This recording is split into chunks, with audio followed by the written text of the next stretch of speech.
Nagpakita na. Oy. Wala lang, gusto ko mag-break ng ganong stigma na i-check yung attendance ko sinong pupunta kasi it would practice sa mga susunod hanggang sa pagbotohan din na baka wala na tayong wag na mag-welcome party. Yun ang gusto kong mangyari wala akong masamang layunin. Magmamaranong ako kasi nakailang welcome party na rin ako. Tapos, basta wala naman akong masamang layunin doon.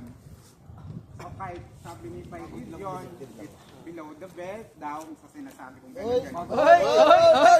Okay lang naman yun. O, bigyan mo ng gloves. Alam niyo naman ngayon. Huwag mo na nagsulta na. Ayaw mo ba nung below the belt? Below the belt. Ayaw mo? Bet? Kahit ako gusto ko yung below the belt. Depende sa sitwasyon yan. Basta ho. Tapos yun. Hindi, tatanungin kita. Ayaw mo nung below the belt? Batang, parang respeto na rin sa mga.